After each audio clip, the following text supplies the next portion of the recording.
Hello friends, இன்னைக்கு Indian economy and Indian financial சிஸ்டத்தில் unit 31ல நெக்ஸ்ட் ஒன் பார்த்துடலாம். Types of capital is use in the primary market. First one பார்த்தீங்க அப்படின்னா public issue. Public இஷ்யூவில் வந்து நமக்கு 2 டைப்ஸ் இருக்குது. Initial public offerings and then further follow and public offering, அதாவது IPO and எஃபிஓ.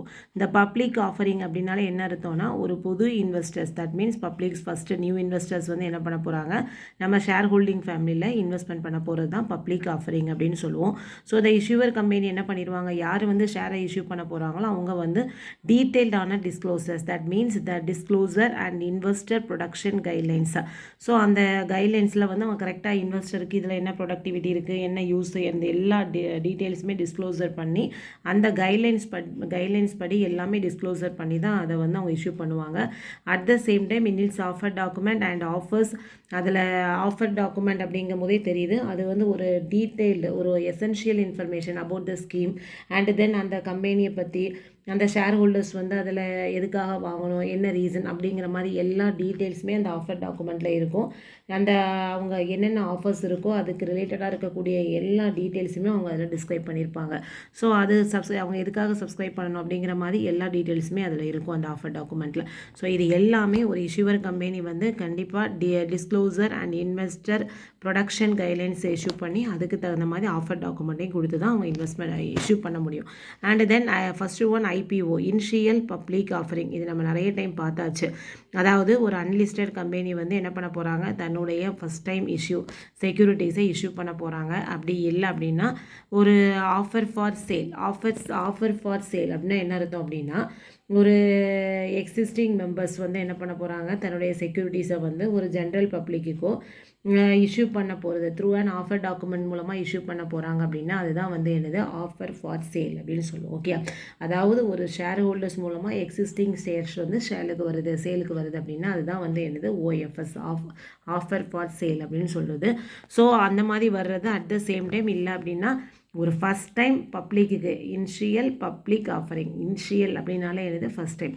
So first time பப்ளிக்கு ஒரு ஷேரை மக்கள்கிட்ட ஒரு கம்பெனி வந்து பப்ளிக்கு தன்னுடைய ஷேரை இஷ்யூ பண்ண போகிறாங்க அப்படின்னா அது வந்து என்னது, இனிஷியல் பப்ளிக் ஆஃபரிங் அப்படின்னு சொல்லலாம். தென் follow and public offering, that means என்ன அர்த்தம், இனிஷியல் பப்ளிக் ஆஃபரிங் கொடுத்தாச்சு. அதுக்கப்புறமா உங்களுக்கு என்ன தேவைப்படுதுன்னா, கொஞ்சம் கம்பெனிக்கு கேபிட்டலை ரைஸ் பண்ணுறதுக்கு அமௌண்ட் தேவைப்படுது அப்படிங்கும் போது, ஸோ ஆல்ரெடி லிஸ்டட் கம்பெனி, ஏற்கனவே இருக்கக்கூடிய அந்த லிஸ்டட் கம்பெனி வந்து என்ன பண்ணுவாங்க, அந்த நியூ ஷேர்ஸை வந்து எக்ஸிஸ்டிங் ஷேர் ஹோல்டர்ஸுக்கோ அல்லது நியூ இன்வெஸ்டருக்கோ அவங்க வந்து சேல் பண்ணுறாங்க அப்படின்னா அதுக்கு பேர் தான் என்ன பேர், ஃபாலோ ஆன் பப்ளிக் ஆஃபரிங் அப்படின்னு சொல்லுவோம். ஓகே, ஸோ இதுவுமே நமக்கு என்ன பண்ணுவாங்கன்னா ஒரு ஆஃபர் டாக்குமெண்ட் மூலமாக அவங்க இதை மேட் பண்ணுவாங்க. அண்ட் இது நெக்ஸ்ட் ஒன் பார்த்தீங்க அப்படின்னா ரைட் இஷ்யூ அப்படின்னா என்ன அர்த்தம் அப்படின்னா, நம்ம ஆல்ரெடி நிறைய பார்த்துட்டோம். ஒரு கம்பெனி வந்து ஃப்ரெஷ் செக்யூரிட்டிஸை வந்து ஒரு ஷேர் ஹோல்டர்ஸுக்கு, எக்ஸிஸ்டிங் ஷேர் ஹோல்டர்ஸுக்கு வந்து ஒரு டிஸ்கவுண்டட் ப்ரைஸஸில் கொடுப்பாங்க.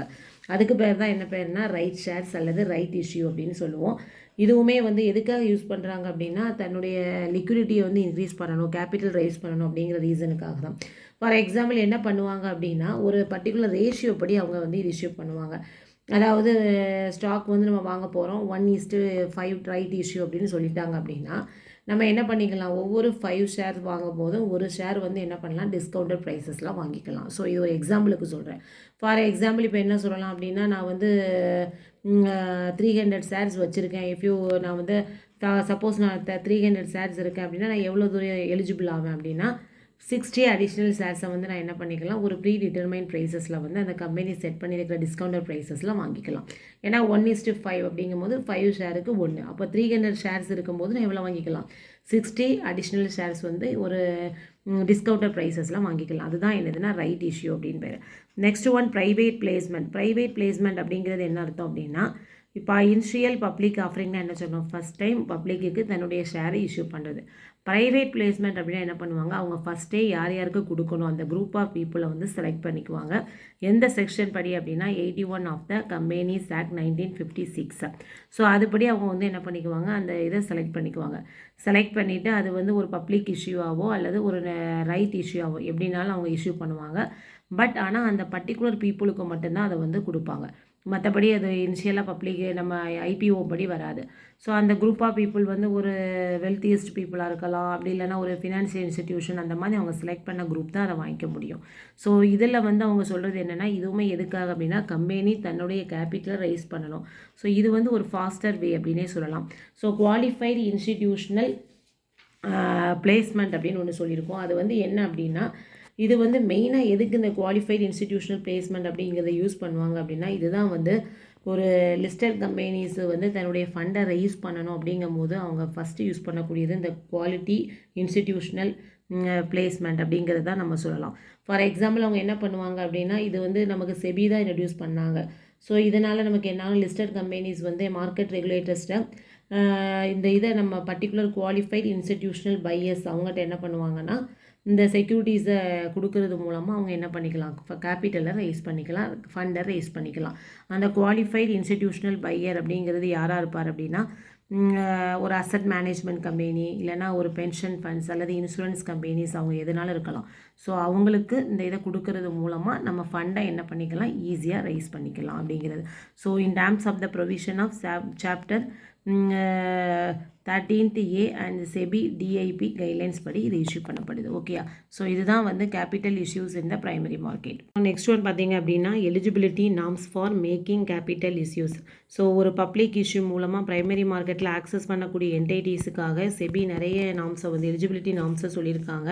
அதில் ஃபர்ஸ்ட் ஒன் பார்த்தீங்கன்னா ரைட் இஷ்யூ பண்ண போகிறோம் அப்படின்னா அந்த கம்பெனிக்கு வந்து எந்த விதமான எலிஜிபிலிட்டி நார்ம்ஸுமே இல்லை. ஏன்னா அது வந்து நம்ம ஆஃபரில் தான் அவங்களுக்கு கொடுக்க போகிறோம். கரெக்ட்? இதை ரைட் இஷ்யூவில் ஆஃபரில் தான் அவங்க டிஸ்கவுண்ட் ப்ரைஸஸில் எக்ஸிஸ்டிங் ஷேர் ஹோல்டர்ஸு கொடுக்க போகிறோம்.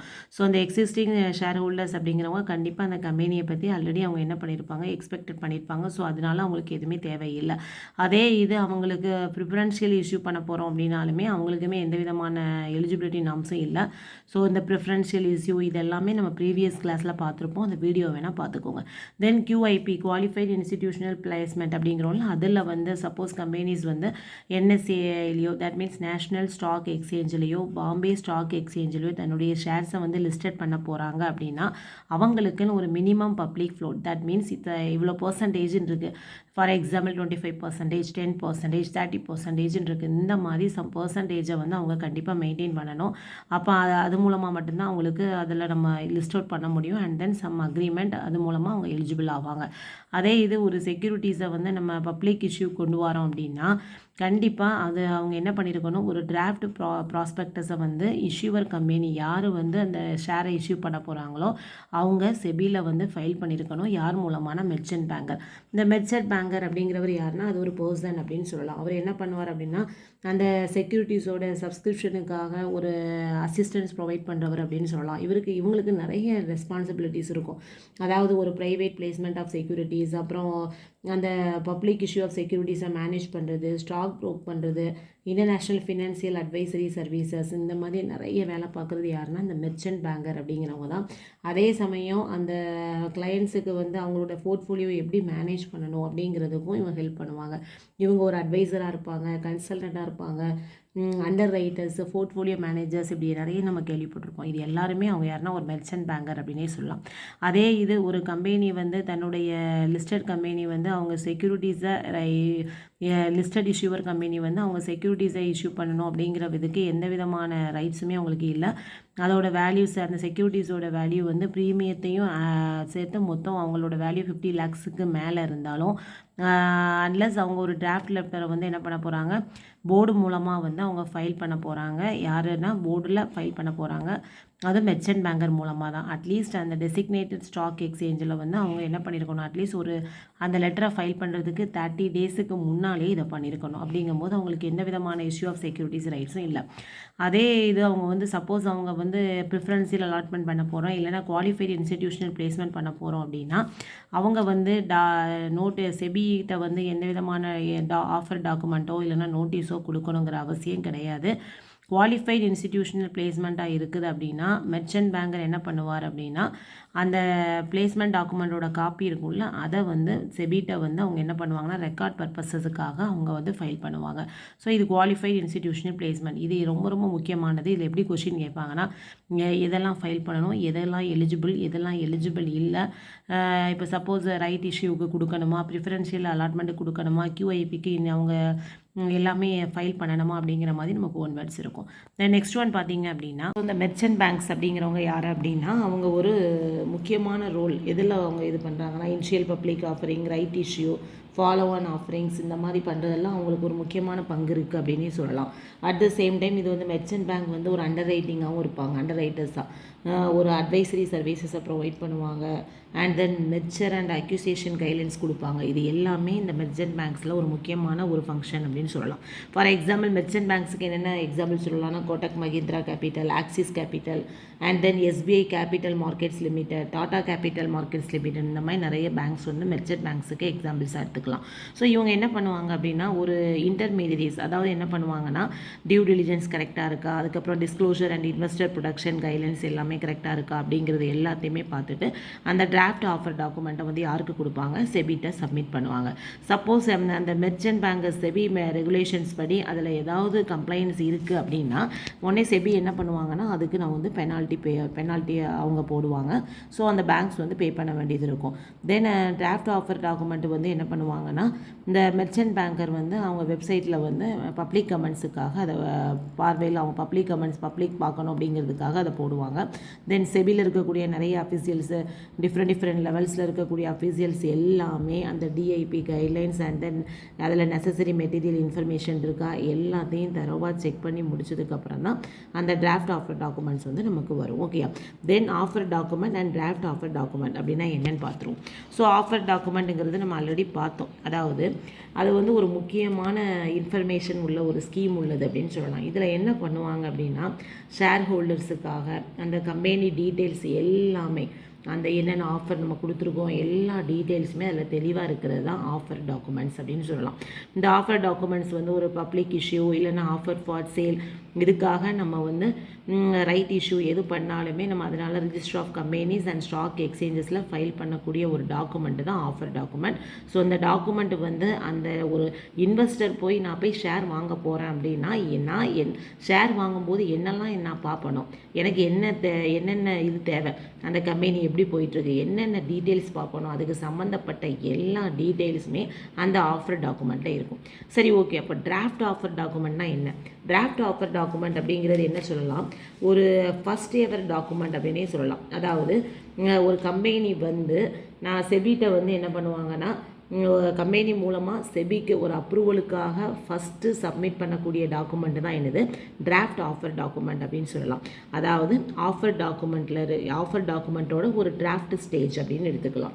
ஸோ இந்த டிராஃப்ட் ஆஃபர் டாக்குமெண்ட் வந்து என்னது அப்படின்னா முதல்ல வந்து செபி என்ன பண்ணுவாங்க, ஏதாவது இதை பார்ப்பாங்க முதல்ல. ஓகே, இதில் ஏதாவது சேஞ்சஸ் வேணும் அப்படின்னா அதை இஷ்யூவர் அல்லது லீட் மெர்ச்சன்ட் பேங்கர்கிட்ட சொல்லும்போது அவங்க என்ன பண்ணுவாங்க, அந்த டிராஃப்ட் ஆஃபர் டாக்குமெண்ட் வந்து அவங்க அந்த என்னென்ன சேஞ்சஸ் செபி சொல்லுதோ அதை செஞ்சுருவாங்க. ஸோ இந்த டிராஃப்ட் ஆஃபர் டாக்குமெண்ட்டில் சில சேஞ்சஸ் எல்லாம் பண்ணி முடிச்சதுக்கு அப்புறம் தான் அது ஆஃபர் டாக்குமெண்ட்டாக ஆகும். ஓகே, ஸோ தென் இந்த நம்ம அப்போ அவங்க என்ன பண்ணுவாங்கன்னா register of companies and stock எக்ஸ்சேஞ்சஸில் ஃபைல் பண்ணுறதுக்கு முன்னாலேயே செபி இதில் என்னென்ன சேஞ்சஸ் பண்ண சொல்லுதோ எல்லா சேஞ்சஸையுமே இந்த டிராஃப்ட் ஆஃபர் டாக்குமெண்ட்டில் அவங்க வந்து அந்த சேஞ்சஸை பார்த்து அதை மாடிஃபை பண்ண ஆரம்பிப்பாங்க. இதில் மெயினான விஷயம் ரொம்ப இம்பார்ட்டண்ட்டான ஒன் வேர்ட் என்னன்னு பார்த்தீங்கன்னா இது செபி வெப்சைட்டில் நம்ம பப்ளிக் கமெண்ட்ஸுக்காக இருக்கும். எப்போ இருக்கும் அப்படின்னா இந்த டிராஃப்ட் ஆஃபர் டாக்குமெண்ட் நம்ம எப்போ செபிட்ட ஃபைல் பண்ணுறோமோ அதில் இருந்து 21 days வந்து பொதுமக்கள் பார்வைக்கு வைக்கப்படும் அப்படின்னு சொல்லலாம். ஓகேயா, ஸோ இதுதான் வந்து ஆஃபர் டாக்குமெண்ட்டுக்கும் டிராஃப்ட் ஆஃபர் டாக்குமெண்ட்டுக்கும் உள்ள டிஃப்ரென்ஸ். இந்த நெக்ஸ்ட் ஒன் பார்த்தீங்க அப்படின்னா ரெட் ஹெரிங் ப்ராஸ்பெக்டக்ஸ் அப்படிங்கிறது என்ன சொல்லலாம்னா ஒரு ப்ரிலிமினரி ப்ராஸ்பெக்டக்ஸ் அப்படின்னு சொல்லலாம். அதாவது ஒரு கம்பெனி ஃபஸ்ட்டாக தன்னுடைய ஷேரை பப்ளிக்கு விற்க கொண்டு வராங்க. அதாவது ஐபிஓவில் இஷ்யூ பண்ண இனிஷியல் பப்ளிக் ஆஃபரிங்கில் இஷ்யூ பண்ண போகிறாங்க அப்படின்னா அவங்க அதை பண்ணுறதுக்கு முன்னால் ஃபஸ்ட்டு ரெட் ஹெரிங் ப்ராஸ்பெக்டக்ஸ் அப்படிங்கிறத அந்த கம்பெனி என்ன பண்ணணும், பப்ளிக்கு கண்டிப்பாக கொடுக்கணும். ஸோ அதில் இப்போ என்ன இருக்கும் அப்படின்னா கம்பெனியோட இன்ஃபர்மேஷன், ஃபினான்சியல் கண்டிஷன் எப்படி இருக்குது, அதோட ஸ்டாண்டிங் எப்படி போயிட்டுருக்கு அப்படிங்கிற டீட்டெயில்ஸ் எல்லாமே அந்த ரெட் ஹெரிங் ப்ராஸ்பெக்டக்ஸில் இருக்கும். ஆனால் எதெல்லாம் இருக்காது அப்படின்னு பார்த்தீங்கன்னா அவங்க எவ்வளோ ப்ரைஸில் அந்த ஷேரை இஷ்யூ பண்ண போகிறாங்க, எவ்வளோ எண்ணிக்கை நம்பர் ஆஃப் ஷேர்ஸ் வந்து எவ்வளோ கொடுக்க போகிறாங்க அப்படிங்கிற டீட்டெயில்ஸ் இருக்காது. That is very very very important. So அப்போ வந்து அவங்க ப்ரைஸை டிஸ்க்ளோஸ் பண்ணலை அப்படின்னா என்ன அர்த்தம் அப்படின்னா அந்த number of shares and then upper and lower price bands are disclosed. அதாவது ப்ரைஸ் பேண்ட் அப்படிங்கிறது என்ன அர்த்தம் அப்படின்னா, நான் 100 ரூபீலேருந்து 200 ரூபீஸ்க்குள்ளே என்னோடய ஷேரை இஷ்யூ பண்ண போகிறேன். ஸோ இதுதான் lower and upper price band அப்படின்னு சொல்லலாம். ஸோ அதை அவங்க வந்து என்ன பண்ணிக்கலாம், டிஸ்க்ளோஸ் பண்ணிக்கலாம். அப்படி இல்லை அப்படின்னா அவங்க என்ன பண்ணிக்கலாம், என்னோட எவ்வளோ ஷேரை நான் கொடுக்க போகிறேன், எவ்வளோ அமௌண்ட்டில் கொடுக்க போகிறேன் அப்படிங்கிறத அவங்க லேட்டராகவும் என்ன பண்ணிக்கலாம், டிட்டர்மைன் பண்ணிக்கலாம். So follow and public offering அந்த முறையில் நான் ஐபிஓக்கு அப்புறமா இந்த ஃபாலோ அண்ட் பப்ளிக் ஆஃபரிங் அப்படிங்கிறத பார்த்துருப்போம். ஸோ அதில் ஷேரை இஷ்யூ பண்ண போகிறாங்க அப்படின்னா அவங்க அந்த ரெட் ஹேரிங் ப்ராஸ்பெக்டஸை என்ன பண்ணலாம், ஆர்ஓசியில் ஃபைல் பண்ணுறதுக்கு போது எந்த விதமான ப்ரைஸ் பேண்டும் வைக்கணுங்கிற அவசியம் கிடையாது. That is very very very very important. So price band இல்லாமல் கூட ஃபாலோ அண்ட் பப்ளிக் ஆஃபரிங் அப்படிங்கிறதுல என்ன பண்ணலாம், அவங்க வந்து இந்த ஆர்ஹெச்பியை ப்ரொவைட் பண்ணிக்கலாம்.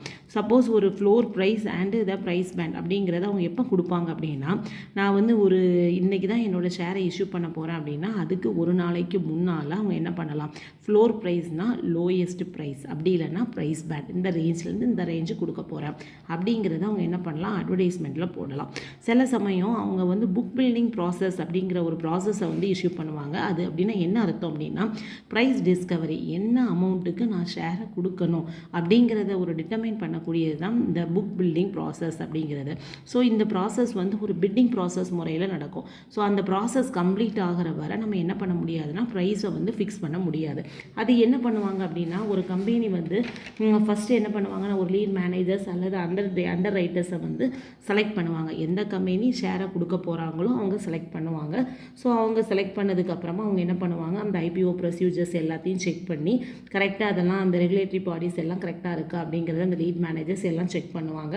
தென் குவாலிஃபைட் இன்ஸ்டிடியூஷனல் பையர்ஸ் இல்லைனா ரீட்டைல் இண்டிவிஜுவல் இன்வெஸ்டர்ஸ் அவங்க எல்லாம் என்ன பண்ணுவாங்க, அவங்க எல்லாரையும் வர கூப்பிட்டு அந்த ப்ரைஸ் ரேஞ்சுக்குள்ளே அவங்க ஃபிக்ஸ் பண்ணுவாங்க. இல்லைனா நம்ம பப்ளிக்கு வைக்கிறோம் அப்படிங்கும்போது பப்ளிக்கு என்ன பண்ணுவாங்க, அந்த ப்ரைஸ் ரேஞ்சை ஃபிக்ஸ் பண்ணுவாங்க. நான் வந்து 100லேருந்து 200 ரூபீஸுக்கு என்னோடய இதை வந்து ப்ரைஸ் ரேஞ்சை ஃபிக்ஸ் பண்ணுறேன் அப்படிம்பாங்க. அப்போ வந்து அவங்க என்ன பண்ணுவாங்கன்னா ஏலம் எடுப்பாங்க. பிட்ஸ் முறையில் ஏலம் எடுப்பாங்க. பிட்ஸ் மீன்ஸ் ஏலம். ஸோ அப்போ இன்வெஸ்டர்ஸ் வந்து என்ன பண்ணுவாங்கன்னா, எனக்கு எந்தெந்த அமௌண்ட்டில் அவங்க ஷேர் வாங்க வில்லிங்காக இருக்காங்க அப்படிங்கிறது தெரியும். ஃபார் எக்ஸாம்பிள் 100 to 200 ப்ரைஸ் பேண்டுன்னு வச்சுக்கோங்க. சில பேர் என்ன பண்ணுவாங்க, எனக்கு 120 ரூபாய்க்கு 1000 ஷேர் வேணும். சில இன்வெஸ்டர்ஸ் என்ன பண்ணுவாங்கன்னா, எனக்கு 150 ரூபீஸுக்கு 2000 ஷேர் வேணும் அப்படிங்கிற மாதிரி எவ்வளோ அமௌண்ட்டுக்கு எனக்கு எவ்வளோ ஷேர் வேணும் அப்படிங்கிறத அவங்க என்ன பண்ணுவாங்க, அந்த பிட்ஸில் கேட்பாங்க. ஸோ அதுக்கப்புறம் எல்லாம் இந்த புக் பில்டிங் பீரியடில் வந்து இது கொஞ்ச நாள் நடக்கும், ஃபியூ டேஸ் இருக்கும். ஸோ அந்த பீரியடில் வந்து என்ன பண்ணலாம், அந்த இன்வெஸ்டர்ஸ் இல்லை நான் அவங்க ஏலம் எடுத்தாச்சு அதில் ஏதாவது சேஞ்சஸ் பண்ணணும் அப்படின்னா என்ன பண்ணிக்கலாம், சேஞ்சஸ் பண்ணிக்கலாம். ஸோ இது எல்லாம் முடிஞ்சதுக்கு அப்புறமா தான் இந்த லீட் மேனேஜர்ஸ் என்ன பண்ணுவாங்க, இந்த புக் பில்டிங் பீரியடில் லாஸ்ட் டேயில் அவங்க ஃபிக்ஸ் பண்ணுவாங்க. ஸோ அந்த இன்வெஸ்டருடைய டிமாண்ட் எப்படி இருக்குது, எந்த முறையில் எந்த ப்ரைஸை வந்து அவங்க பிட் பண்ணியிருக்காங்க, அப்புறம் அந்த ரெலவெண்ட் ரெகுலேஷன்ஸ் எல்லாத்தையும் கனெக்ட் பண்ணி கடைசியில் தான் அவங்க என்ன பண்ணுவாங்க, அந்த lead managers, book running lead managers கூட சொல்லலாம், அவங்க என்ன பண்ணுவாங்க, ஃபிக்ஸ் பண்ணுவாங்க ஒரு ப்ரைஸை. இந்த ப்ரைஸில் வந்து நம்ம என்ன பண்ணலாம், ஷேரை வந்து விற்கலாம் அப்படின்னு. ஸோ இந்த ஃபைனல் ப்ரைஸ் ஒன்று வருது பார்த்தீங்களா, அதுதான் கட் ஆஃப் ப்ரைஸ் அப்படின்னு சொல்லுவாங்க. ஸோ இந்த மாதிரி ஒரு ப்ராசஸ் உள்ளது தான் புக் பில்டிங் ப்ராசஸ் அப்படின்னு சொல்லுவோம். சரியா? ஸோ இந்த புக் பில்டிங் ப்ராசஸில் இந்த ப்ராசஸ்லாம் நடக்கும். அதுக்கப்புறம் தான் அந்த ஏலத்தை முடிச்சுட்டு அவங்க என்ன பண்ணுவாங்க, அந்த ஷேரை வந்து இஷ்யூ பண்ண இந்த அமௌண்ட்டுக்கு நான் ஃபிக்ஸ் பண்ணலாம் அப்படிங்கிறத கட் ஆஃப் ப்ரைஸை அவங்க லீட் மேனேஜர்ஸ் வந்து ஃபிக்ஸ் பண்ணுவாங்க. ஸோ எந்த விலைக்கு நான் ஷேரை வைக்கணும் அப்படிங்கிறத கண்டுபிடிக்கிற மெத்தடு தான் ப்ரைஸ் டிஸ்கவரி மெத்தடு தான் புக் பில்டிங் ப்ராசஸ் அப்படின்னு சொல்லலாம். ஓகே. ஸோ இந்த டீட்டெயில்ஸ் எல்லாமே நமக்கு வந்து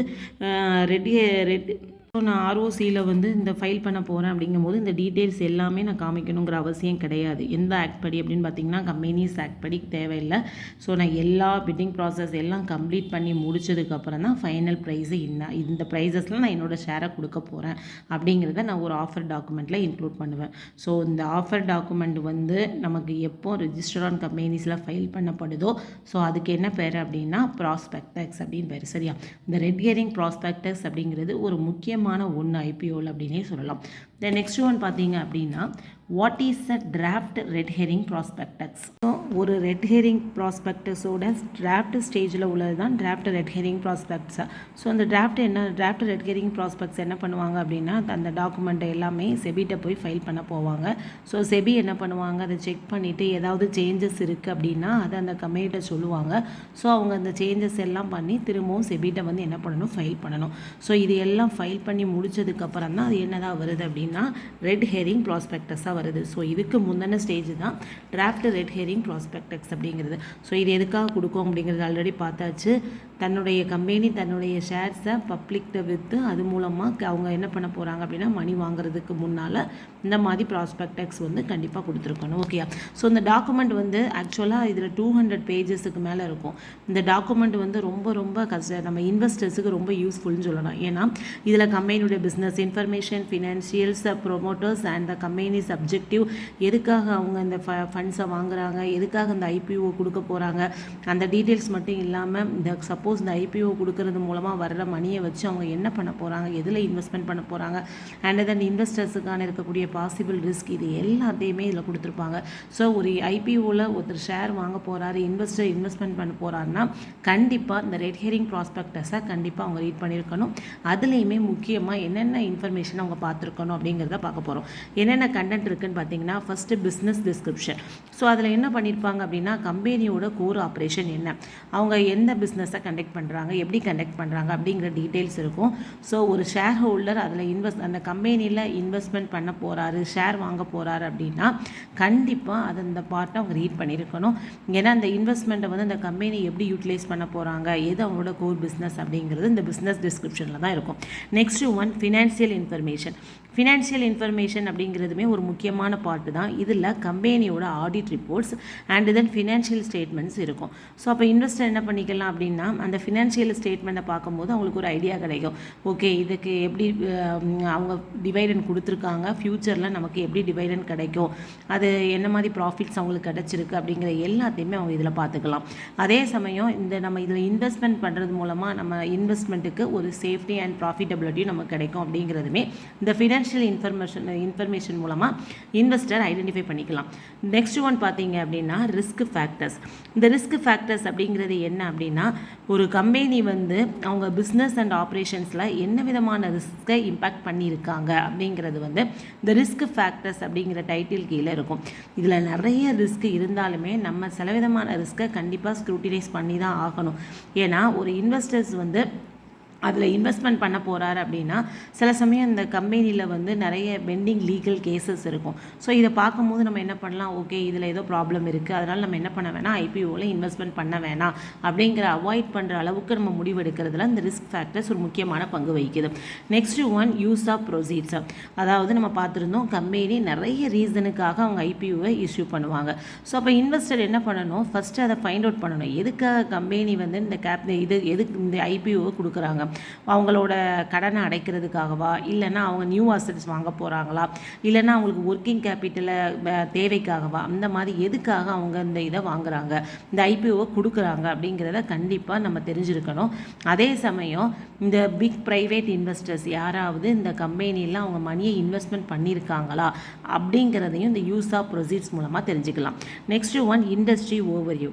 இதில் வந்து ரெட் ஹேரிங் ப்ராஸ்பெக்டில் என்ன பண்ணுவாங்கன்னா அந்த கம்பெனியோட பொசிஷனை பற்றி கொடுத்துருப்பாங்க. அதாவது ஒரு கம்பெனி இருக்குன்னா அதுக்கு நிறைய காம்படிட்டர்ஸ் இருப்பாங்க. அப்போ அந்த கம்பெனி எந்த அளவுக்கு அந்த காம்படிட்டர் கம்பெனியோட போட்டி போடுது, அந்த கம்பெனியோட பொசிஷன் எப்படி இருக்குது அப்படிங்கிறத நம்ம அந்த இண்டஸ்ட்ரி ஓவர்வியூவில் பார்த்துக்கலாம். அதே சமயம் அந்த கம்பெனி வந்து அந்த கம்பெனி ரிலேட்டடாக இருக்கக்கூடிய அந்த இண்டஸ்ட்ரி பெர்ஃபார்மன்ஸ் எப்படி இருக்குது அப்படிங்கிறது இந்த டாக்குமெண்ட்டில் ஆட் ஆகிருக்கும். நெக்ஸ்ட் ஒன் பார்த்தீங்க அப்படின்னா மேனேஜ்மெண்ட். இந்த மேனேஜ்மெண்ட் அப்படிங்கிறதுல வந்து நிறைய அவங்க ஒரு மேனேஜ்மெண்ட் இருக்கிறவங்க அப்படின்னா அதை நல்லபடியாக நடத்துறதுக்கு நிறைய பீப்புள் இருப்பாங்க, கரெக்டாக. ஸோ அதில் நிறைய ஸ்ட்ராட்டஜிஸ் யூஸ் பண்ணுவாங்க. அதோட க்ரோத், அந்த வளர்ச்சியாக இருக்கலாம், இல்லைனா எக்ஸ்பென்ஷனை புஷ் பண்ணுறது, ரெனோவேஷன், மார்க்கெட்டிங், இந்த மாதிரி நிறைய அவங்க வந்து நிறைய பிளானிங் ஸ்ட்ராட்டஜிஸை யூஸ் பண்ணுவாங்க. அப்போ என்ன பண்ணுவாங்கன்னா அதில் நிறைய directors, promoters, key management personnel எல்லாமே இருப்பாங்க. அவங்களோட நேம் என்ன, அவங்க குவாலிஃபிகேஷன் என்ன, அவங்க டெசிக்னேஷன் என்ன அப்படிங்கிற டீட்டெயில் எல்லாமே இதில் இன்க்ளூஸ் பண்ணப்பட்டிருக்கும். அதே சமயம் அவங்க மேலே ஏதாவது கிரிமினல் கேசஸ் இருக்கா, ஃபினான்ஷியல் டெலிக்வென்சி அப்படின்னா ஏதாவது நிதி மோசடி பண்ணியிருக்காங்களா, ஏதாவது பெண்டிங் கேசஸ் அவங்களுக்கு மேலே இருக்கா அப்படிங்கிறதும் அந்த இன்ஃபர்மேஷனில் இருக்கும். அப்போ இதை என்ன பண்ணிக்கலாம், இது வந்து ஒரு இன்வெஸ்டருக்கு ஒரு முக்கியமான ஒன்று. இதை செக் பண்ணுறது மூலமாக அவங்க என்ன பண்ணிக்கலாம் அப்படின்னா இதில் ஏதாவது ரிஸ்க் ஃபேக்டர் இருக்கா அப்படிங்கிறதையும் நம்ம இதில் இன்வெஸ்ட்மெண்ட் பண்ணலாமா அப்படிங்கிற எல்லா டீட்டெயில்ஸையும் இந்த மேனேஜ்மெண்ட் அப்படிங்கிற டாப்பிக்கில் பார்த்துக்கலாம். ஸோ இதுதான் ஒரு red herring prospectus and draft red herring ப்ராஸ்பெக்டஸ்னால் என்ன, இதில் நம்ம இதெல்லாம் ஆக்சுவலாக தெரிஞ்சிருந்தால் ஐபிஓ வாங்குறதுக்கு முன்னால் நம்ம இன்வெஸ்டர் வந்து டிசைட் பண்ணிக்கக்கூடிய ஒன்று. தென் நெக்ஸ்ட் ஒன் பார்த்தீங்க அப்படின்னா pricing of the issue. So Indian primary market தான் இந்த ப்ரீ ப்ரைஸிங் அப்படிங்கிறத 1992 இன்ட்ரடியூஸ் பண்ணாங்க. ஸோ அதில் வந்து இஷ்யூவரும் மெர்ச்சன்ட் பேங்கரும் என்ன பண்ணிக்கலாம், கன்சல்ட் பண்ணி அந்த ப்ரைஸை டிசைட் பண்ணிக்கலாம். இதில் ப்ரைஸ் ஃபார்முலாவுக்கு எந்த விதமான செபி வந்து எந்த விதமான இதையுமே ஸ்டிபுலேட் பண்ணலை. அட் த சேம் டைம் அவங்க வந்து ப்ரைஸ் ஃபிக்ஸேஷன்லேயும் செபி வந்து எந்த விதமான பிளேயும் ரோல் பண்ணலை. ஸோ அப்போ கம்பெனி மெர்ச்சன்ட் பேங்கரும் என்ன பண்ணுறாங்க அப்படின்னா, இதுதான் ப்ரைஸ், இந்த ப்ரைஸில் தான் இஷ்யூ பண்ணணும் அப்படிங்கிறத டிசைட் பண்ணிட்டாங்க அப்படின்னா அவங்க அதுக்கான ஃபுல் டிஸ்க்ளோஷரும் அதில் கொடுத்தாகணும். 2 டைப்ஸ் ஆஃப் இஷ்யூஸ் இருக்குது நம்ம ப்ரைஸை டிசைட் பண்ணுறதுல. ஒன்று வந்து கம்பெனியும் லீடு மேனேஜரும் ப்ரைஸை வந்து ஃபிக்ஸ் பண்ணுறாங்க. ஸோ அதுக்கு பேர் ஃபிக்ஸ்டு ப்ரைஸ் அப்படின்னு சொல்லுவோம். இன்னொன்று பார்த்தீங்கன்னா கம்பெனியும் லீடு மேனேஜரும் அந்த ஃப்ளோர் ப்ரைஸ் அல்லது ப்ரைஸ் பேண்ட், நான் ஆல்ரெடி சொன்னது தான். ப்ரைஸ் பேண்ட் அப்படிங்கிறது 100 rupees to 200 rupees for example அப்படின்னா இதுதான் இந்த ரேஞ்சிலேருந்து இந்த ரேஞ்சுக்குள்ளே. ஸோ அதுதான் ப்ரைஸ் பேண்டு. ஸோ அது மூலமாக அவங்க என்ன பண்ணுறாங்க அப்படின்னா அதில் விட்டு அதை ஏலம் விட்டு அந்த ப்ரைஸ் டிஸ்கவரி மூலமாக அந்த புக் பில்டிங் ப்ராசஸ் மூலமாக அந்த ப்ரைஸ் டிஸ்கவரி மெத்தடில் அவங்க ஃபைனல் ப்ரைஸை ஃபிக்ஸ் பண்ணுறாங்க. ஸோ இந்த 2 டைப்ஸில் அவங்க என்ன பண்ணிக்கலாம் அப்படின்னா ப்ரைஸை வந்து டிசைட் பண்ணிக்கலாம். ஸோ அப்போ இஷ்யூவர் கம்பெனி வந்து என்ன பண்ணிக்கலாம், இந்த ப்ரைஸில் ஒரு இதை டிசைட் பண்ணுறதுக்கு எந்த விதமான ரெஸ்ட்ரிக்ஷனும் கிடையாது. அவங்க ஃப்ரீலியாகவே சூஸ் பண்ணிக்கலாம். நம்ம இதுதான் நான் இந்த மாதிரி ப்ரைஸஸை நான் இஷ்யூ பண்ண போகிறேன் அப்படின்னு இஷ்யூவர் கம்பெனி டிசைட் பண்ணிட்டாங்கன்னா அவங்க அந்த டீட்டெயில்ஸ் எல்லாமே கொடுத்துருக்கணும். எதுக்காக நான் அந்த ஷேரை இந்த ப்ரைஸில் இஷ்யூ பண்ணுறேன் அப்படிங்கிறதுக்கான காரணம் அண்ட் தென் குவாலிட்டேட்டிவ் குவான்டிட்டேட்டிவ் ஃபேக்டர்ஸும் அதில் அவங்க அந்த டீட்டெயில்ஸில் டிஸ்க்ளோஷர் பண்ணி கொடுத்துருக்கணும். ஸோ புக் பில்டிங் அப்படிங்கிறது நான் இப்போ ஆல்ரெடி உங்களுக்கு இதில் வந்து தெளிவாகவே சொல்லியிருந்தேன். தட் மீன்ஸ் புக் பில்டிங் அப்படிங்கிறது ஒரு ப்ராசஸ். அந்த ப்ராசஸில் வந்து அவங்க என்ன பண்ண போகிறாங்க அப்படின்னா எந்த கம்பெனி ஷேரை இஷ்யூ பண்ணுறாங்களோ அவங்க லீடு மேனேஜர்ஸ் அல்லது அண்டர் ரைட்டர்ஸை முதல்ல செலக்ட் பண்ணுவாங்க. ஸோ செலக்ட் பண்ணி முடிச்சதுக்கப்புறமா அவங்க என்ன பண்ணுவாங்க அப்படின்னா அந்த ஐபிஓ ப்ரொசீஜர்ஸ் அண்ட் தென் அது எப்படி ஒர்க்கிங் பண்ணணும் அப்படிங்கிற எல்லாத்தையும் அவங்க பார்ப்பாங்க. அதுக்கப்புறம் தான் அந்த qualified institutional buyer, non institutional investors, retail individual investors அவங்க எல்லாமே என்ன பண்ணுவாங்க அப்படின்னா அவங்க ஒரு ப்ரைஸ் ரேஞ்ச் வச்சுருப்பாங்க. அதுக்குள்ளே ஏலம் எடுப்பாங்க, பிட்ஸை ஏலம் எடுப்பாங்க. அந்த ஏலம் எடுத்ததுக்கப்புறம் அவங்க அதில் ஃபிக்ஸ் பண்ணுவாங்க. ஃபார் எக்ஸாம்பிள் நான் வந்து 100 rupeesலேருந்து 200 rupeesக்குள்ளே கொடுத்துருக்கேன் அப்படின்னா சில பேர் என்ன சொல்லுவாங்கன்னா எனக்கு 150க்கு 1000 ஷேர் வேணும், இல்லை எனக்கு 120க்கு ஒரு 500 ஷேர்ஸ் வேணும். இந்த மாதிரி அவங்களோட quantity of shares and then prices ரெண்டையுமே அவங்க என்ன பண்ணுவாங்க ஏலத்தில் சொல்லுவாங்க. எவ்வளோ ஷேர்ஸ் பர்ச்சேஸ் பண்ணணும் அப்படிங்கிறதையும் அந்த இதில் அவங்க ஃபிக்ஸ் பண்ணி சொல்லுவாங்க. ஸோ இந்த புக் பில்டிங் பீரியட் அப்படிங்கிறது நம்ம ஆல்ரெடி சொன்ன மாதிரி கொஞ்ச நாள் இருக்கும். ஃபியூ டேஸ் வந்து அது வந்து எக்ஸ்டெண்ட் ஆகும். ஸோ அந்த டைமில் இன்வெஸ்டர்ஸ் என்ன பண்ணிக்கலாம் அப்படின்னா அந்த ஏலத்தை வந்து நான் ரிவைஸ் பண்ணிக்கிறேன், இல்லைன்னா சில சேஞ்சஸ் பண்ணணும் அப்படின்னாலும் பண்ணிக்கலாம். தென் அந்த லீட் மேனேஜர்ஸ் அதுக்கப்புறம் என்ன பண்ணுவாங்கன்னா என்னென்ன ப்ரைஸில் ஏலம் வந்திருக்கு அப்படிங்கிறத பார்த்து அதுக்கு தகுந்த மாதிரி என்ன அந்த இன்வெஸ்டருடைய டிமாண்டாக இருக்கலாம், இல்லைன்னா அவங்க எவ்வளோ ப்ரைஸஸுக்கு ஏலம் எடுத்திருக்காங்க, அப்புறம் வந்து அந்த ரெலவெண்ட் ரெகுலேஷன்ஸ் இது எல்லாத்தையும் பார்த்துட்டு அந்த லீட் மேனேஜர்ஸ் வந்து என்ன பண்ணுவார்னா ப்ரைஸை ஃபிக்ஸ் பண்ணி அந்த டிசைட் பண்ணுவார். ஸோ அந்த ஃபைனல் ப்ரைஸ் வந்து டிசைட் பண்ணுறாங்கல்ல அதுக்கு பேர் தான் கட் ஆஃப் ப்ரைஸ் அப்படின்னு சொல்லி. ஸோ இந்த cut off price for example 150, 135க்கு தான் அவங்க ஆவரேஜ் நிறைய ப்ரைஸ் வந்திருக்கு. அப்போ ஆவரேஜ் ப்ரைஸ் 135 வருது அப்படின்னா அந்த ப்ரைஸில் அதுக்கு மேலே கேட்டவங்களுக்கு தான் அந்த ஷேரை கொடுப்பாங்களே ஒழிய அதுக்கு குறைவாக கேட்டவங்களுக்கு அந்த ஷேரை இஷ்யூ பண்ண மாட்டாங்க. புரியுதா? ஸோ அவங்க ஐபிஓவுக்காக ஃபண்ட்ஸை இது பண்ணி வச்சுருந்தாலும் அதை ரீஃபண்ட் பண்ணிடுவாங்க, அந்த இன்வெஸ்டருக்கே ரீஃபண்ட் பண்ணிடுவாங்க.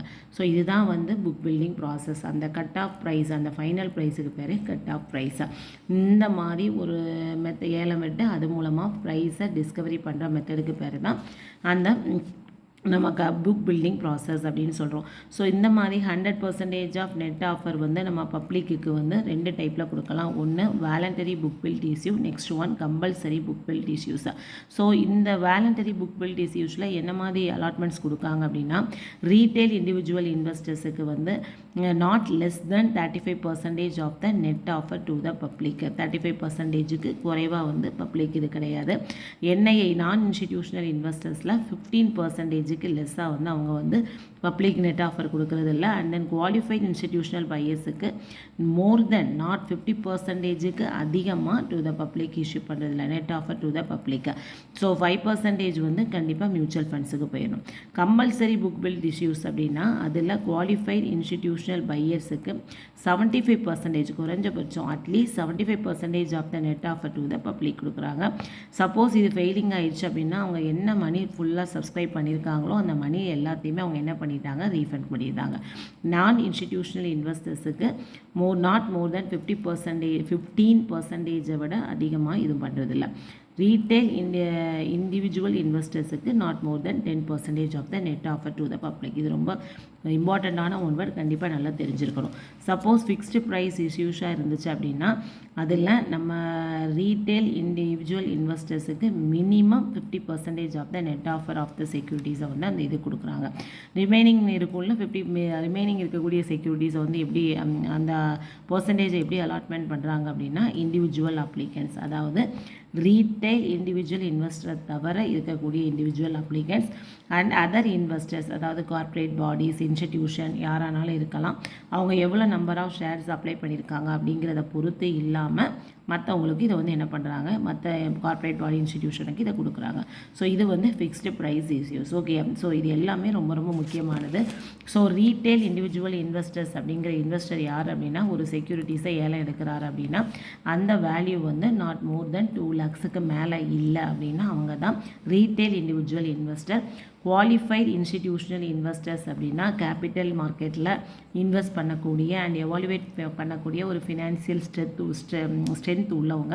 ஃபார் எக்ஸாம்பிள்ஸ் யார் சொல்லலாம் அப்படின்னா mutual fund, scheduled commercial banks, அந்த மாதிரி உள்ள எல்லாருமே QIB அப்படிம்பாங்க. நான் இன்ஸ்டிடியூஷனல் இன்வெஸ்டர்ஸ் அப்படின்னா அவங்க வந்து high net worth individuals and then corporate bodies. இது எல்லாமே எக்ஸாம்பிள் தெரிஞ்சிருக்கணும். ஓகே, த நெக்ஸ்ட் ஒன் பார்த்தீங்க அப்படின்னா இந்த ஆங்கர் இன்வெஸ்டர் அப்படிங்கிறது செபி இந்த கான்செப்டை எப்போ நமக்கு கொண்டு வந்தாங்கன்னா 2009 தான் கொண்டு வந்தாங்க. இந்த ஆங்கர் இன்வெஸ்டரை நம்ம என்ன சொல்லலாம் அப்படின்னா கார்னர் ஸ்டோன் இன்வெஸ்டர் அப்படின்னு கூட சொல்லலாம். செபி வந்து இந்த ஆங்கர் இன்வெஸ்டரை என்ன சொல்கிறாங்கன்னா குவாலிஃபைட் இன்ஸ்டிடியூஷனல் பையர் அப்படிங்கிறாங்க. ஸோ அவங்க என்ன அர்த்தம் அப்படின்னா சப்போஸ் அவங்க வந்து ஒரு பப்ளிக் இஷ்யூ வருது அப்படின்னா புக் பில்டிங் ப்ராசஸ் மூலமாக நம்ம அப்ளை பண்ணும்போது அட்லீஸ்ட் 10 crore rupees வரை அவங்க அப்ளை பண்ணிக்கலாம். அப்படி இல்லை சாப்டர் 9 கைட்லைன்ஸ் படி கண்டிப்பாக அவங்க என்ன பண்ணணும், குறைஞ்சபட்சம் அட்லீஸ்ட் 2 crore rupees அவங்க என்ன பண்ணிக்கலாம், அந்த பப்ளிக் இஷ்யூக்கு அப்ளை பண்ணணும். ஸோ இதில் முக்கியமான ஒரு சில கான்செப்ட் மட்டும் நான் சொல்கிறேன். இந்த இதுக்கு நான் இப்போ ஒரு அப்ளை பண்ண போகிறாங்க அப்படின்னா இந்த ஆங்கர் கோட்டால் அப்ளை பண்ணுற எல்லாருக்குமே கண்டிப்பாக அலாட்மெண்ட் கிடச்சிரும். அட் த சேம் டைம் நம்ம IPO வந்து நான் இந்த டேட்டில் வந்து நான் ஓப்பன் பண்ண போகிறேன் அப்படின்னு ஒரு கம்பெனி வந்து சொல்லுது, இஷ்யூவர் சொல்கிறார் அப்படின்னா இந்த ஆங்கர் இன்வெஸ்டராக இருக்கிறவங்களுக்கு அந்த 1 day பிஃபோர் IPO என்னைக்கு ஓப்பன் ஆகுதோ அதுக்கு ஒரு நாளைக்கு முன்னாலே என்ன பண்ணிடுவாங்க, அவங்களுக்கு ஓப்பன் பண்ணிடுவாங்க. ஸோ அவங்க என்ன பண்ணிக்கலாம், தனக்கு எவ்வளோ ஷேர் வேணுங்கிறத அவங்க சப்ஸ்கிரைப் பண்ணிக்கலாம். ஓகேயா, தென் இதில் அவங்க வாங்கிட்டாங்க அப்படின்னா 30 days அவங்களுக்கு லாக்இன் பீரியட். அது வரை அவங்க என்ன பண்ண முடியாது, தன்னுடைய ஷேர்ஸை வந்து ஆஃப்லோடிங் எதுவுமே பண்ண முடியாது. தென் 30 daysக்கு அப்புறம் அவங்க என்ன பண்ணலாம், அவங்க அதை வந்து விற்றுக்கலாம். ஃபஸ்ட் டைம் பார்த்தீங்கன்னா அவங்க 30 daysக்கு அப்புறம் பாதியை கொடுப்பாங்க, அப்புறம் 90 daysக்கு அப்புறம் ஃபுல்லாக கொடுப்பாங்க. ஸோ இது வந்து நமக்கு 10 crore and then at least 2 crore அப்படிங்கிறது கண்டிப்பாக தெரிஞ்சிருக்கணும். ஓகேயா, ஸோ இது இந்த இன்வெஸ்டர் தான் ஆங்கர் இன்வெஸ்டர் அப்படிங்கிறோம். இந்த நெக்ஸ்ட் ஒன் பார்த்தீங்கன்னா green shoe option. Green shoe option அப்படின்னா என்ன அர்த்தம் அப்படின்னா இப்போ ஒரு கம்பெனி வந்து என்ன பண்ண போகுதுன்னா ஒரு ஷேரை இவ்வளோ இது கொடுக்க போகிறாங்க. ஃபார் எக்ஸாம்பிள் 300 million ஷேர் வந்து இஷ்யூ பண்ண போகிறேன் அப்படின்னு அனௌன்ஸ் பண்ணிட்டாங்க. ஆனால் அவருக்கு அங்கே வந்து பார்த்திங்கன்னா அங்கே டிமாண்ட் வந்து அதிகமாக இருக்குது. அப்போ அவங்க என்ன பண்ணலாம் அப்படின்னா என்ன ஒரிஜினலாக அவங்க எவ்வளோ ஷேர் கொடுக்க போகிறாங்களோ அதிலிருந்து ஒரு 15% 15% வந்து எக்ஸஸாக அவங்க என்ன பண்ணிக்கலாம், ஷேரை வந்து இஷ்யூ பண்ணிக்கலாம். ஸோ அதுக்கு பேர் தான் என்ன பேர், க்ரீன் ஷூ ஆப்ஷன் அப்படின்னு பேர். சரியா, இப்போ 200 million ஷேர்ஸை கொடுக்க போகிறாங்க அப்படின்னா 15% எக்ஸ்ட்ராங்கும் போது ஒரு 30 million ஷேர்ஸ் எக்ஸ்ட்ரா பண்ணிக்கலாம். ஸோ 230 million ஷேரை வந்து அவங்க என்ன பண்ணுவாங்க, இஷ்யூ பண்ணுவாங்க. At the same price offer ப்ரைஸ்லேயே கொடுப்பாங்க. ஓகே, ஸோ இதுதான் வந்து என்னதுன்னா க்ரீன் ஷூ ஆப்ஷன் அப்படின்னு பேர். செல்ஃப் சர்டிஃபைடு சிண்டிகேட் பேங்க் அப்படிங்கிறது என்னென்னா ஆஸ்பா ஃபெசிலிட்டியை கொடுக்கக்கூடிய எல்லா பேங்குமே நமக்கு என்னது தான் செல்ஃப் சர்டிஃபைட் சிண்டிகேட் பேங்க், அதாவது அதை பண்ணக்கூடிய எல்லா மெர்ச்சன்ட் பேங்கருமே. ஆஸ்பா அப்படிங்கிறது என்னென்னா application supported by block amount. இதை வந்து நம்ம நெக்ஸ்ட் ஒன்ல பார்ப்போம். ஓகே, ஸோ இதில் இப்போ நமக்கு இந்த ஃபெசிலிட்டிஸ் கனரா பேங்க் கொடுக்குதுன்னா அது self certified syndicate bank, axis bank, HDFC bank, இந்த மாதிரி நிறைய எக்ஸாம்பிள்ஸ் இருக்குது. ஓகே, ஸோ இதுதான் வந்து நமக்கு என்னென்ன ஆப்ஷன் அப்படிங்கிறத பார்த்தாச்சு. Next one, eligibility conditions for making and IPO. Okay, சரி, IPO வந்து இஷ்யூ பண்ண போகுது கம்பெனி அப்படின்னா எல்லாருமே இஷ்யூ பண்ண முடியாது. அதுக்குன்னு என்ன எலிஜிபிலிட்டிஸ் இருக்கோ அதை ஃபுல்ஃபில் பண்ணுறவங்க மட்டும் தான் இஷ்யூ பண்ண முடியும். ஃபர்ஸ்ட் ஒன் பார்த்தீங்க அப்படின்னா அந்த நெட் டேஞ்சிபிள் அசட்ஸ் வந்து அட்லீஸ்ட் 3 crore rupees இருக்கணும். Okay, first one. தென் அந்த இப்போ நான் 2024 IPO கொடுக்க போகிறேன் அப்படின்னா அதுக்கு 3 வருஷம், அதாவது 23, 22, 21 இந்த முந்தைய 3 வருஷத்துலேயுமே அவங்களுடைய அந்த இது வந்து கண்டிப்பாக அந்த மானிட்டரி அசட்ஸ் வந்து 50%க்கு மேலே இருக்கக்கூடாது. That is very very very very important one. But then IPO வந்து இப்போ அவங்க ஆஃபர் ஃபார் சேல் மூலமாக இஷ்யூ பண்ணி அது மூலமாக மானிட்டரி அசட்ஸ் இதாக இருக்குது அப்படின்னா அவங்க வந்து என்ன பண்ண மாட்டாங்க, இந்த 50%ங்கிறது not applicable. Then next one வந்து இஷ்யூவர் வந்து அவங்களோட ஆவரேஜ் ஆப்ரேட்டிங் ப்ராஃபிட் வந்து அட்லீஸ்ட் 15 crore rupees இருக்கணும். அதே சமயம் நெட்ஒர்த் வந்து அந்த 3 years நம்ம சொல்லணும்னா ப்ரிசைடிங் 3 years அதில் கண்டிப்பாக 1 crore rupees at least 1 crore rupees இருக்கணும். ஓகே, இந்த நெக்ஸ்ட் ஒன் வந்து நமக்கு இது எந்த கண்டிஷனுமே ஃபுல்ஃபில் ஆகலை அப்படின்னா இஷ்யூவர் என்ன பண்ணிக்கலாம்னா IPO மூலமாக நம்ம புக் பில்டிங் ப்ராசஸ் ஆல்ரெடி நிறைய பார்த்தோம்ல, பில்டிங் ப்ராசஸ் அது மூலமாக அவங்க என்ன பண்ணிக்கலாம், நம்ம அந்த ஷேர்ஸை வந்து இஷ்யூ பண்ணிக்கலாம். அதே சமயம் இஷ்யூவர் என்ன பண்ணுவார் அப்படின்னா குவாலிஃபைட் இன்ஸ்டிடியூஷனல் பையர்ஸுக்கு அட்லீஸ்ட் 75% வந்து நெட் ஆஃபர் வந்து இது கொடுப்பார். ஓகே, ஸோ இது எல்லாம் பண்ணும்போது நம்ம IPOவில் இஷ்யூ பண்ண முடியும். தென் நம்ம வந்து இப்போ நேஷ்னல் ஸ்டாக் எக்ஸ்சேஞ்சில் இந்த IPO நம்ம இஷ்யூ பண்ணுறோம், என்னென்ன லிஸ்டிங் பண்ணுறோம் அப்படின்னா அதில் வந்து அந்த அப்ளிகண்ட் போஸ்ட் இஷ்யூ பண்ணதுக்கப்புறமா பெய்டப் ஈக்விட்டி கேபிட்டல் வந்து 10 crores லெஸ்ஸாக கண்டிப்பாக இருக்கக்கூடாது. தென் அந்த அப்ளிகண்ட்ஸோட ஈக்விட்டி கேபிட்டலைசேஷன் வந்து 25 crores லெஸ்ஸாகவும் இருக்கக்கூடாது. ஸோ இதையெல்லாம் ஃபுல்ஃபில் பண்ணால் மட்டும்தான் அவங்க அந்த IPOவுக்கு வந்து எலிஜிபிள் ஆவாங்க. ஓகேயா, ஸோ இதுதான், இதை ரீட் பண்ணுங்கள், கண்டிப்பாக உங்களுக்கு புரிஞ்சிருக்கும். நம்ம சேனலில் மெம்பர்ஷிப் ஆகாதவங்க நம்ம சேனல் போகும்போதே அதில் ஜாயின் ஒன்று இருக்கும், அதை கொடுத்து நீங்கள் மெம்பர்ஷிப் ஆகிக்கோங்க. நான் அடுத்தடுத்த வீடியோ வந்து நீங்கள் ஈஸியாக பார்க்க முடியும். கண்டிப்பாக லைக் பண்ணுங்கள், ஷேர் பண்ணுங்கள், மறக்காமல் நம்ம சேனலை சப்ஸ்கிரைப் பண்ணிக்கோங்க. ஏதாவது டவுட்ஸ் இருந்துச்சுன்னா கமெண்ட்ஸில் கேளுங்கள். நெக்ஸ்ட் வீடியோவில் நம்ம அடுத்த சாப்டர் பார்க்கலாம். தேங்க்ஸ் ஃபார் வாட்சிங்.